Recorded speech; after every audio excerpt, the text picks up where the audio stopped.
Hello உறவுகளே, இன்னைக்கு காலையில் ஒரு 4 மணி போல் எழுந்துச்சு பாட்டு கேட்க ஆரம்பிச்சிட்டேன். அப்படியே பாட்டு கேட்டே இருக்கும்போது விடிஞ்சிருச்சு. வழக்கம் போல் டீ குடிச்சிட்டு ஃப்ரெஷ் ஆகிட்டு நம்ம டிஃபன் சாப்பிட்டுட்டு காலேஜுக்கு வந்துட்டேன். இன்னைக்கு காலேஜில் வந்து டேலண்ட் என்ன இருந்தது. அப்படியே நம்ம ஜேடி ரீக்ரியேஷன் போட்டு காமிச்சாங்க. பிஎஸ்சின்னு பேர் கொடுக்கறதுக்கு பதிலாக எம்எஸ்சின்னு பேர் கொடுத்துட்டேன். அதனால் நம்மள லாஸ்ட்டாக தான் போட்டு காமிச்சாங்க. அதுக்கு முன்னாடி நிறைய பேர் பர்ஃபார்ம் பண்ணியிருந்தாங்க. எல்லாரும் பர்ஃபார்மன்ஸுமே பிளாஸ்ட்டாக சூப்பராகவே இருந்தது.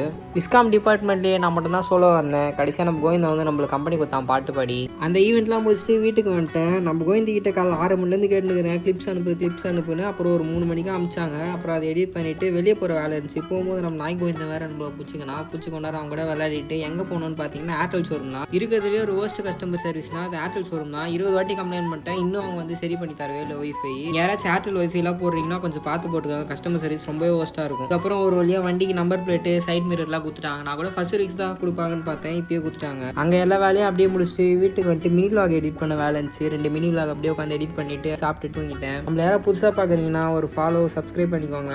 நாளைக்கு பார்க்கலாம். நல்லது நினைங்க, நல்லதே நடக்கும்.